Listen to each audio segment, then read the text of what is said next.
సరస్వతీదేవి మరియు లక్ష్మీదేవి ఆధిపత్యంపై ఎవరు గొప్ప అనే విషయంపై వాగ్వాదం చేస్తూ ఉండంగా బ్రహ్మదేవుడు వచ్చి లక్ష్మీదేవే గొప్ప అని చెప్తారు. ఆ మాటకి కోపగించిన సరస్వతీదేవి బ్రహ్మదేవుణ్ణి విడిచిపెట్టి వెళ్ళిపోయారు. మరియు బ్రహ్మ చేస్తున్న యజ్ఞాన్ని నాశనం చేయడం కోసం ఒక పెద్ద నది రూపంలో వస్తారు. ఆ పవిత్రమైన యజ్ఞానికి భంగం కలగకుండా శ్రీ మహావిష్ణువు వారు నదికి అడ్డంగా శయన భంగిమలో పడుకున్నారు. బ్రిటిషర్స్ దండయాత్రలో మూల విరాట్కి ఏమీ జరగకూడదని రంగనాథ స్వామి వారికి అడ్డంగా ఒక గోడను నిర్మించి మరొక రంగనాథ స్వామి వారిని ప్రతిష్ఠించారు. ఈ ఆలయంలో రంగనాథ స్వామి వారి విగ్రహాన్ని శాలిగ్రామ రాయితో తయారు చేయబడింది.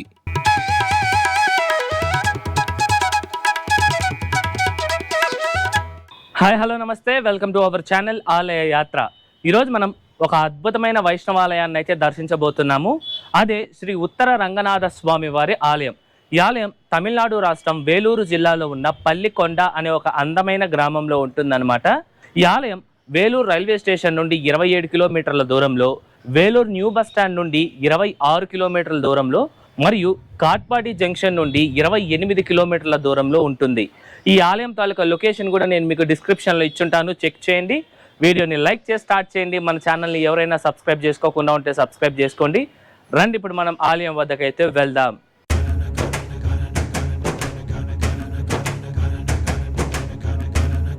ఈ ఆలయం యొక్క టైమింగ్స్ విషయానికి వస్తే, ఈ ఆలయం ప్రతిరోజు ఉదయం 6 నుండి మధ్యాహ్నం 12 గంటల వరకు, తిరిగి సాయంత్రం 4 నుండి రాత్రి 8 గంటల వరకు భక్తులకి అందుబాటులో ఉంటుంది. ఇప్పుడు రండి మనం ఆలయం లోపలికి వెళ్ళి పూర్తి స్థల పురాణం తెలుసుకుందాం.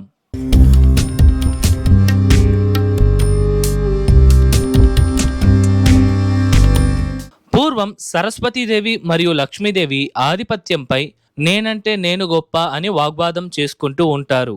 అప్పుడు వీళ్ళిద్దరూ కలిసి బ్రహ్మదేవుని వద్దకు వెళ్ళి మాలో ఎవరు గొప్ప అని అడగగా బ్రహ్మదేవుడు లక్ష్మీదేవే గొప్పవారు మరియు ఉన్నతమైన వారు అని బదులిస్తారు. ఈ మాట తన భర్తైన బ్రహ్మదేవుని నుండి రావడం చూసి కోపగించుకున్న సరస్వతీదేవి బ్రహ్మదేవుణ్ణి విడిచిపెట్టి దూరంగా వెళ్ళిపోయింది. ఇంతలో బ్రహ్మదేవుడు శ్రీ మహావిష్ణువు వారి కోసం ఒక యజ్ఞాన్ని నిర్వహిస్తారు. నియమం ప్రకారం యజ్ఞాన్ని భార్యతో కలిసి చేయాలి. బ్రహ్మదేవుడు సరస్వతీదేవి వద్దకు వెళ్లి యజ్ఞంలో పాల్గొనమని పిలుస్తారు. కానీ అమ్మవారు దానిని నిరాకరించారు. ఇక దాంతో బ్రహ్మదేవుడు సావిత్రీదేవిని వివాహం చేసుకొని ఆ యజ్ఞాన్ని ప్రారంభించారు. ఈ సంఘటన సరస్వతీదేవికి మరింత కోపాన్ని తెచ్చేలా చేసింది. అప్పుడు సరస్వతీదేవి యజ్ఞాన్ని నాశనం చేయడం కోసం పాలార్ అనే నది రూపాన్ని ధరించి ఉధృతంగా ప్రవహించింది. ఆ సమయంలో బ్రహ్మదేవుడు శ్రీ మహావిష్ణువు వారితో ఈ ప్రవాహాన్ని ఆపి యజ్ఞాన్ని కాపాడమని ప్రార్థించారు. బ్రహ్మదేవుని ప్రార్థన మేరకు శ్రీ మహావిష్ణువు వారు నదీ ప్రవాహం వస్తున్న ఈ ప్రదేశంలో ఆదిశేషునిపై శయనభంగిమలో ఆ నదికి అడ్డంగా పడుకొని నది ప్రవాహాన్ని పూర్తిగా ఆపివేశారు. మరియు యజ్ఞం కూడా సవ్యంగా జరిగేలా చేశారు. స్వామివారు శయనభంగిమలో నది ప్రవాహాన్ని అడ్డుకున్న ఆ 3 ప్రదేశాలలో మొట్టమొదటి ప్రదేశం ఈ పల్లికొండ, రెండవది తమిళనాడులోని రాణిపేట జిల్లాలో ఉన్న తిరుప్పార్కడల్ మరియు ఆఖరిది కాంచీపురంలోని యదోత్తకారి ఆలయం. ఇదివరకే మన ఛానల్లో యదోత్తకారి ఆలయం గురించి కూడా తెలుసుకున్నాము. ఆ ఆలయం 108 దివ్య దేశాలలో ఒకటి.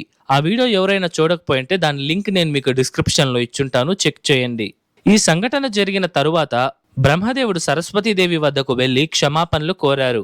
అప్పుడు అమ్మవారు స్వామివారితో నేను యజ్ఞానికి రాను అంటే మరొక వివాహం ఎందుకు చేసుకున్నావు అని అడిగితే, అప్పుడు స్వామివారు సరస్వతీదేవితో నేను నీ లక్షణాలు మరియు నీ శక్తిని ఉపయోగించి సావిత్రీదేవిని సృష్టించాను, కాబట్టి సరస్వతి అయినా సావిత్రి అయినా ఇద్దరు ఒకటే అని చెప్పగా సరస్వతీదేవి సంతోషించారు. అలాగే బ్రహ్మదేవుడు మరియు సరస్వతీదేవి కూడా కలిసిపోయారు. అంతేకాదండి, బ్రహ్మదేవుడు చేసిన యజ్ఞానికి సంతోషించిన శ్రీ మహావిష్ణువు వారు ఆ యజ్ఞకుండం నుండి శ్రీ వరదరాజస్వామిగా బ్రహ్మదేవునికి దర్శనమిచ్చారు. స్వామివారిని చూసి సంతోషించిన బ్రహ్మదేవుడు ఈ ప్రదేశంలో వరదరాజస్వామి వారికి 10 రోజుల పాటు బ్రహ్మోత్సవాల్ని కూడా జరిపారు. ఈ ఆలయంలోని మరొక స్థల పురాణం ప్రకారం పూర్వం అంబా అనే రాజు ఈ పల్లికొండ అనే ప్రాంతాన్ని పరిపాలించేవారు. ఈయన ఆ సమయంలో విజయవంతమైన రాజు. కానీ ఒకానొక దశలో ఆయనకు ఈ భౌతిక జీవితంపై విసిగెత్తిపోయి ఈ జన్మ యొక్క ఉద్దేశం శ్రీ మహావిష్ణువుని దర్శించుకోవడమే అని గ్రహించారు. అప్పటి నుండి ఆ రాజు కొన్ని సంవత్సరాలు స్వామివారిని పూజించారు మరియు ఎప్పుడెప్పుడు స్వామివారు దర్శనమిస్తారో అని ఆసక్తిగా ఎదురు చూస్తూ ఉన్నారు. ఇలా కొన్ని సంవత్సరాలు గడిచిపోయాయి. కానీ స్వామివారు ఆ రాజుకి ఇంకా దర్శనం ఇవ్వలేదు. ఇక ఆ రాజు నిరాశతో ఆత్మహత్యకు ప్రయత్నించారు. అతను ఆత్మహత్య చేసుకుంటున్న సమయంలో ఒక దివ్యస్వరం ఆ రాజుని ఓపికగా ఉండమని మరియు స్వామివారి దర్శనం త్వరలో పొందేలా ప్రార్థనలు కొనసాగించమని ఆదేశించింది. అప్పుడు ఆ రాజు కూడా సంతోషించి నూతన ఉత్సాహంతో స్వామివారికి పూజలను కొనసాగించారు. అలా మొత్తానికి ఆ రాజు యొక్క పూజలకు మెచ్చిన శ్రీ మహావిష్ణువు వారు ఈ ప్రదేశంలో ఆ రాజుకు దర్శనమిచ్చారు. అప్పుడు అతను స్వామివారితో, మీరు ఇక్కడే కొలువుదీరి భక్తుల్ని ఆశీర్వదించండి మరియు బ్రహ్మదేవుణ్ణి సరస్వతీదేవిని మీరు ఎలాగైతే ఏకం చేశారో అదే విధంగా విడిపోయిన దంపతులను ఈ ప్రదేశంలో మిమ్మల్ని సేవిస్తే వాళ్ళను కూడా మీ చేతులారా ఏకం చేయండి అని స్వామివారిని వేడుకున్నారు. అప్పుడు స్వామివారు కూడా ఆ రాజు కోరికను అంగీకరించి ఇక్కడే కొలువుదీరారు. మన హిందూ గ్రంథాలలో ఒకటైన బ్రహ్మాండ పురాణం ప్రకారం మనం ఈ ఆలయంలో ఒక రాత్రిపూట బస చేసి రంగనాథ స్వామి వారిని పూజించడం వలన మోక్షం కలుగుతుంది అని ఆ గ్రంథాలలో ప్రస్తావించారు. కానీ ఇప్పుడు మాత్రం ఈ ఆలయంలో రాత్రిపూట ఎవరూ నిద్రించడానికి అనుమతి లేదు. రండి ఇప్పుడు మనం స్వామివారిని దర్శించుకుందాం. ఈ ఆలయంలో శ్రీ మహావిష్ణువు వారు శ్రీ ఉత్తర రంగనాథ స్వామిగా దర్శనమిస్తున్నారు. మీరు చూసినట్లయితే స్వామివారు ఆదిశేషుడిపై శయన భంగిమ అనగా పడుకొని ఉన్న భంగిమలో బ్రహ్మాండమైన రూపంలో దర్శనమిస్తున్నారు. ఈ విగ్రహాన్ని పూర్తిగా శాలిగ్రామ రాయితో తయారు చేయబడింది.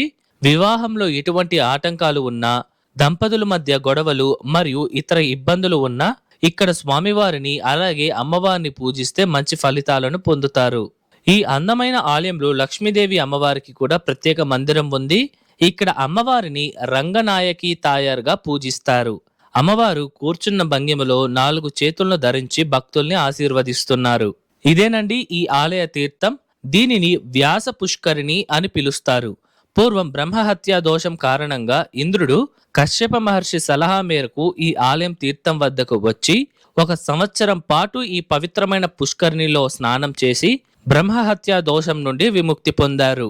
అంత పవిత్రత కలిగిన ఈ తీర్థం ప్రస్తుతం చాలా చాలా దారుణమైన స్థితిలో ఉందండి.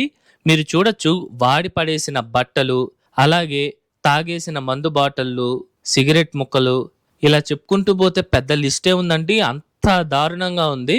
అక్కడున్న వాళ్ళని ఎందుకు ఇంత దారుణంగా పెట్టుకున్నారు కోనేరు అని అడిగితే వాళ్ళ పాటి వాళ్ళు పరిగెడితే వెళ్ళిపోతున్నారు అనమాట. అది ఇప్పటికైనా తమిళనాడు గవర్నమెంట్ వాళ్ళు ఈ ఆలయ తీర్థాన్ని బాగు చేస్తారని మనస్ఫూర్తిగా కోరుకుంటున్నాను.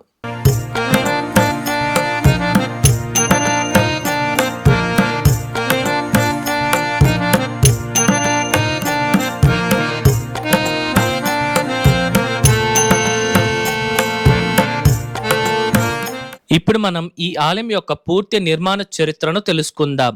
ఈ అద్భుతమైన ఆలయాన్ని మొదట ఏ రాజులు నిర్మించారో అనే విషయంపై ఇప్పటి వరకు సరైన ఆధారాలు లేవు. కానీ 12వ శతాబ్దానికి చెందిన సాంబవరాయ అనే వంశంలోని కులశేఖర అనే రాజు ఈ ఆలయాన్ని పునర్నిర్మించినట్టు శాసనాలలో పేర్కొనబడి ఉంది. అలాగే 1118 నుండి 1136వ సంవత్సరాల కాలంలో ఈ ప్రాంతాన్ని పరిపాలించిన చోళరాజు విక్రమచోళ ఈ ఆలయ సంక్షేమం కోసం అనేక భూములను బహుమతిగా ఇచ్చారు. వీళ్ల తరువాత 15వ శతాబ్దంలో విజయనగర రాజులు ఈ ఆలయాన్ని పెద్దగా విస్తీర్ణించి అనేక మండపాలను, సన్నిధులను నిర్మించి ఎంతగానో అభివృద్ధి చేశారు. ఈ ఆలయం మొదట్లో 5 అంతస్తుల బ్రహ్మాండమైన రాజగోపురం ఉంటుందండి. ఈ గోపురంపై శ్రీ మహావిష్ణువు వారికి సంబంధించిన అనేక శిల్పాలను మనం చూడవచ్చు. ఇక్కడి నుండి లోపలికి రాగానే పొడవాటి ధ్వజస్తంభం మరియు అద్భుతమైన బలిపీఠాన్ని మనం చూడవచ్చు. మరియు ఒక ప్రత్యేక మందిరంలో గరుడ భగవానుడు కూడా మనకి దర్శనమిస్తారు. గరుడికి నేరుగా ముఖమండపం, అర్ధమండపం మరియు స్వామివారి గర్భాలయం వస్తుంది. ఈ ఆలయంలో ఒకటి కాదండి, 2 రంగనాథ స్వామివారి విగ్రహాలు ఉన్నాయి. ఒకటి ప్రధాన గర్భాలయంలో ఉన్న శాలిగ్రామ శిల అయితే రెండవది పక్కనే మరొక మందిరంలో ఉంటుంది. అసలు ఎలా రెండవ రంగనాథ స్వామి వారి విగ్రహం ఇక్కడికి వచ్చింది అంటే, పూర్వం బ్రిటిష్ వారి పరిపాలనా కాలంలో జరిగిన దండయాత్రల భాగంగా అనేక ఆలయాలు మరియు విగ్రహాలు ధ్వంసమయ్యింది. అదే సమయంలోనే ఈ ప్రాంతంలోని గ్రామస్తులు మరియు ఆలయ పూజారి ఇక్కడ బ్రిటిషర్స్ వస్తున్నారు అన్న విషయాన్ని తెలుసుకొని ప్రధాన రంగనాథ స్వామి వారి గర్భాలయానికి అడ్డంగా ఒక పొడగాటి గోడను నిర్మించి మూల విరాట్ కనబడకుండా చేశారు. మరియు వాళ్ళే ఒక రంగనాథ స్వామి వారి విగ్రహాన్ని తయారు చేసి ఇక్కడే ప్రతిష్ఠించారు. కొంతకాలానికి దండయాత్రలన్నీ పూర్తిగా తగ్గిన తరువాత గ్రామస్తులు తయారు చేసిన రంగనాథ స్వామి వారిని మరొక మందిరంలో పెట్టి ప్రధాన రంగనాథ స్వామికి ఎదురుగా కట్టిన ఆ గోడను పగలగొట్టి తిరిగి మళ్ళీ ప్రధాన రంగనాథ స్వామి వారికి పూజలు చేయడం మొదలుపెట్టారు. ఇక అప్పటి నుండి ఈ రెండు రంగనాథ స్వామి వారికి ప్రతిరోజు పూజల్ని నిర్వహిస్తారు. ఈ రెండవ రంగనాథ స్వామి వారి విగ్రహం కూడా ఆలయం లోపలే ప్రధాన మందిరం దగ్గరే ఉంటుంది. ఆ స్వామివారిని కస్తూరి రంగనాథర్ అని మరియు చోటా రంగనాథర్ అని పిలుస్తారు. ఇది అమ్మవారి మందిర విమానం. దీనిని వేసర విమానం అని పిలుస్తారు. ఇది వచ్చి స్వామివారి మందిర విమానం.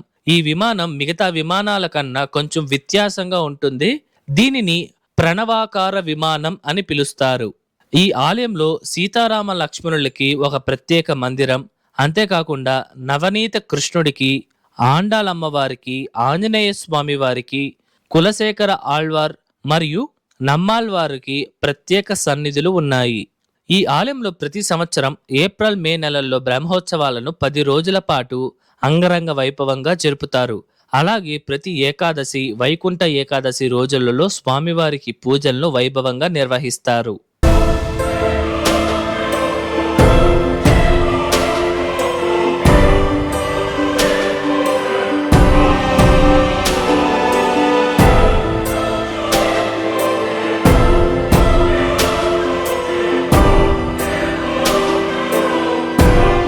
ఇదండి ఇవాళ వీడియో ఎలా ఉంది, నచ్చిందా? ఐ హోప్ ఈ ఆలయం తాలూకా పూర్తి చరిత్ర మీకు అర్థమయ్యేలా చెప్పాను అనుకుంటున్నాను. మీకు ఎటువంటి డౌట్స్ ఉన్నా సరే మర్చిపోకుండా కమెంట్స్లో తెలియజేయండి, నేను మీకు పక్కా రిప్లై ఇస్తాను. అలాగే ఈ వీడియోకి ముందు మన ఛానల్లో చెన్నైలోని తిరువట్రయూర్ అనే ప్రదేశంలో ఉన్న మరియు 276 పాడల్ పెట్ర స్థలాలలో ఒకటైన శ్రీ త్యాగరాజ స్వామి వారి ఆలయాన్ని మరియు చెన్నైలోని వేలచ్చేరి అనే ప్రదేశంలో ఉన్న దండీశ్వరర్ స్వామి వారి ఆలయాన్ని మరియు శివనందీశ్వరర్ స్వామి వారి ఆలయాన్ని మనం దర్శించడం జరిగింది. ఈ వీడియోస్ ఎవరైనా చూడకపోయింటే వాటి లింక్స్ నేను మీకు డిస్క్రిప్షన్లో ఇచ్చుంటాను, చెక్ చేయండి. ఈ వీడియో ఎలా ఉంది, నచ్చిందా? నచ్చితే లైక్ చేయండి, మీ ఫ్రెండ్స్ అండ్ ఫ్యామిలీస్కి షేర్ చేయండి, అండ్ దయచేసి మన ఛానల్ని సబ్స్క్రైబ్ చేసుకోండి. మరొక అద్భుతమైన ఆలయం వీడియోతో మీ ముందరకు వస్తా. అంతవరకు మీ శివవరప్రసాద్ సైనింగ్ ఆఫ్.